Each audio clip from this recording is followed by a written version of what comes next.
So we have DreamWorks' fourth film of the year, The Wild Robot.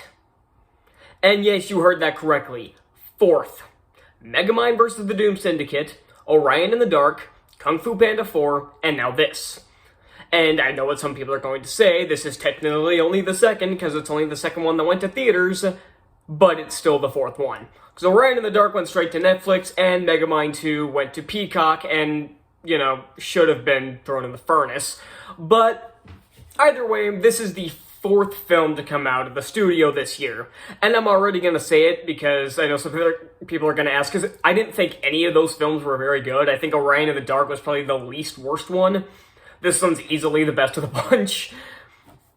Now, I say this pretty much anytime I talk about DreamWorks, but after Puss in Boots: The Last Wish came out in 2022, I thought that we were in store for a new era of DreamWorks that could get great film after great film. Kind of what they did back in the early 2000s, like Pixar did when they first started. Like, I think the first really bad film they did, like I'm not the biggest fan of WALL-E, but I understand why other people like it. Their first bad film universally hated film, didn't come until 2011, which was 17 years or 16 years after their first film. DreamWorks, on the other hand, they started off rocky with Ants. I didn't like that. But I was thinking maybe that this new era of DreamWorks could be similar to the Disney Renaissance that started with Tangled, and they made a bunch of well-liked and successful films. They have not made either since Puss in Boots: The Last Wish, because the next one, there were 3 films that came out last year, and there have already been 3 films that came out this year before it. And one of them have been good.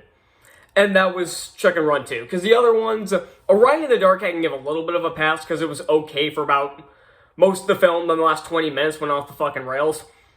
But the rest are Ruby Gillman Teenage Kraken, Trolls Band Together, Megamind vs. the Doom Syndicate, and Kung Fu Panda 4.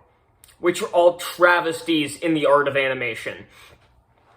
And this film had a lot of potential when it first was announced. At first, like most people, I didn't really think this, but I remember when the teaser hit, a lot of people thought, oh, this is going to be a silent film, this is going to be like a great silent film, and I remember thinking, that could be awesome, but I know that's not what they're going to do, and lo and behold, I was right. The actual trailer showed that there was dialogue. Don't get me wrong, the dialogue in this movie isn't bad, but I do think had this been a silent picture, that could have been great. Now, this isn't like Walking with Dinosaurs. You ever see that movie? Of course you haven't.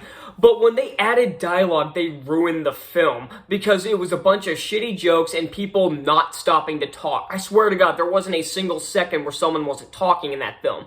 This film, you actually get some quieter moments. And which makes sense, because this is directed by a guy named Chris Sanders, who has been in the animation department a long time. He worked on the stories for Beauty and the Beast, Aladdin, and Lion King, and wrote Mulan. He's produced all of those films, as well as Rescuers Down Under, and he directed Lilo and Stitch, How to Train Your Dragon, The Croods, and most recently, The Call of the Wild. Now, Lilo and Stitch and How to Train Your Dragon are both excellent animated films. The Croods is, not. I mean, it's not a trash fire, but it's not great. I wouldn't watch it again. Call of the Wild, I'm one of the few people on the planet that didn't hate that movie. I thought it was perfectly okay. It was actually really high on my list of top 10 for 2020 because that year was pretty bad in terms of films. Because again, most of the good ones got delayed. But enough circle jerking, let's actually talk about the film. The film is essentially, it's basically what it was in the trailer. A robot gets stranded in the middle of a forest somewhere. It's never really, it's not said where, but honestly, that's where actually is moot. And what I thought the plot was, it was that the robot kind of learning to survive in this new environment and slowly becoming part of, like, the animal tribe, I guess? That wouldn't be the right word, but more of the animal community. That's not really what happens, because the majority of the first half of this movie, honestly, yeah, I'm closing my laptop because I no longer need to look at it, honestly had me a little worried. People were calling this DreamWorks' next big masterpiece, and from the first 35 minutes of the movie, I could not understand it. It wasn't bad, don't get me wrong, but it was just generic as hell. The story was taking the generic route. The dialogue was generic. Just, there was nothing special about it. Like, really, this is going to be... I'm like, I get people liking this, but really? I'm like, okay, so the second half has to be better. And it was. Now, I still don't say this is DreamWorks' next big masterpiece, which, again, if you have a different opinion of other people on the internet nowadays, you get crucified and you're the devil for having an even slightly different opinion. Like, in this case, if you like the film but don't think it's a masterpiece, you're the devil to people who think it's a masterpiece. Well, guess what? Boo fucking who.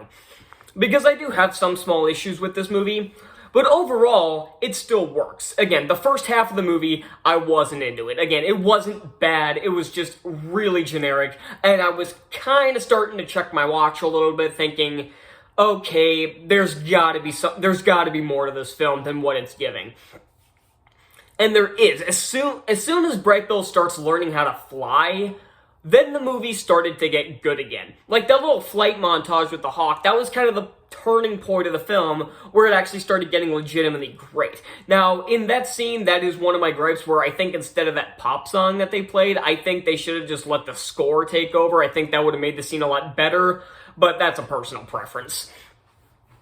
The second half of the movie was a lot better.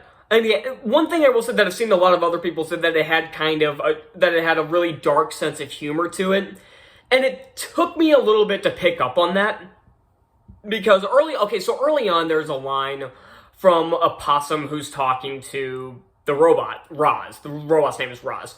And she's like, as a mother of 7, and then you hear a chomping sound and a screaming sound off screen.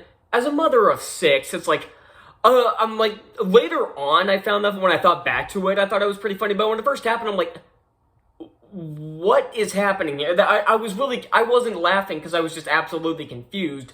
Then I realized the movie was actually going for that darker humor, and I started getting into it a little bit. Had I known that going in, I probably would have thought it was funnier at the time. But I did eventually get into the darker humor. There are, of course, jokes that don't hit.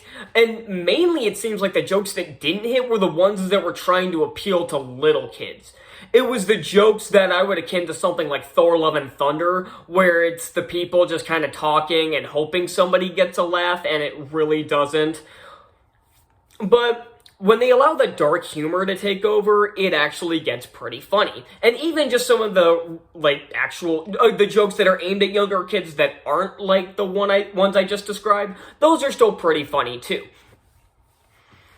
And again, I'm mostly going to talk about the second half of this movie, because the first half of this movie is honestly kind of boring.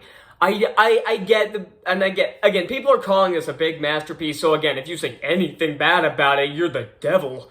But again, I really don't give a shit. So I'm going to mostly talk about the second half, because again, the first half, not really much happens. The robot tries to adapt to its surroundings and finds this little goose egg after it kills the rest of its family by accident. And I don't mean it kills a bunch of geese, I mean it smashes a bunch of eggs. Yeah, that's how we start this movie off. And she takes the geese under her wing with the help of a fox named Fink, unfortunately voiced by Pedro Pascal. And I'm not one of those petty assholes who's gonna say his performance is bad just because I don't like him as a person.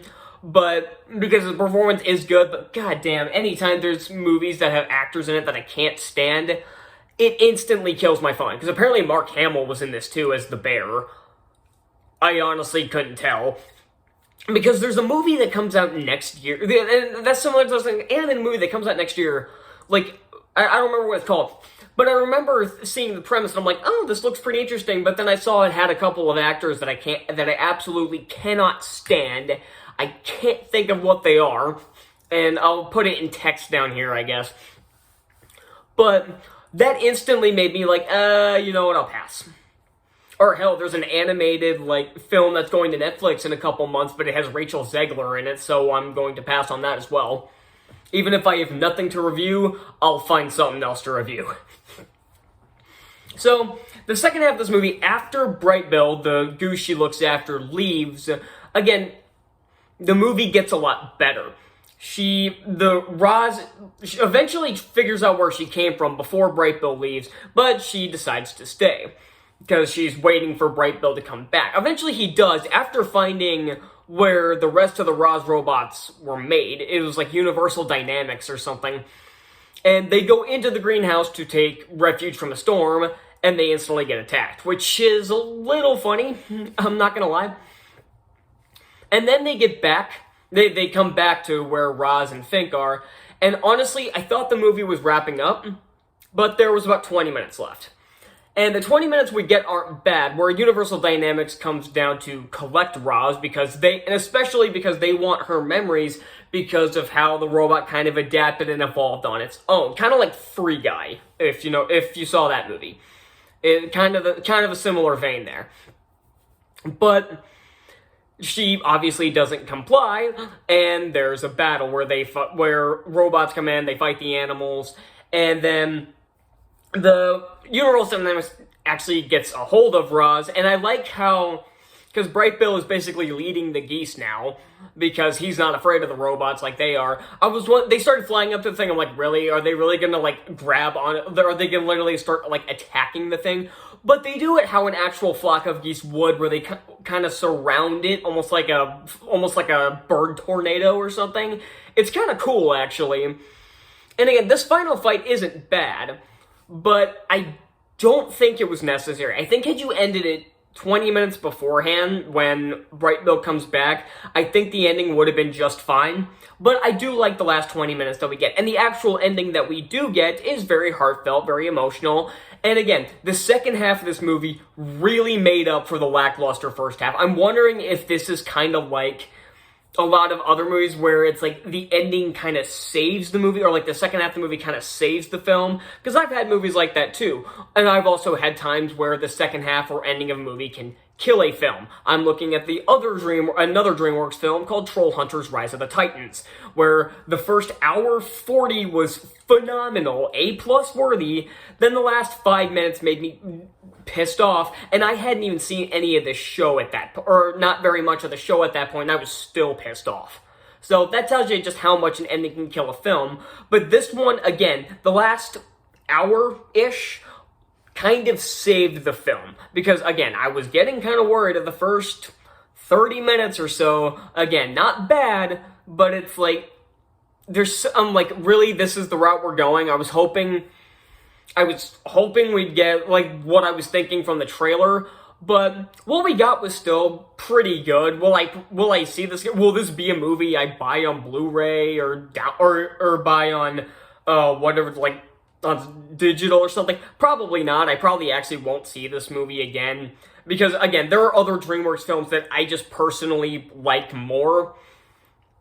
But, and again, I still don't fully understand why everyone's calling this their big masterpiece, but it's still a good film nonetheless. I'm gonna give The Wild Robot a B. So that's all I got, and I'll see you all next time.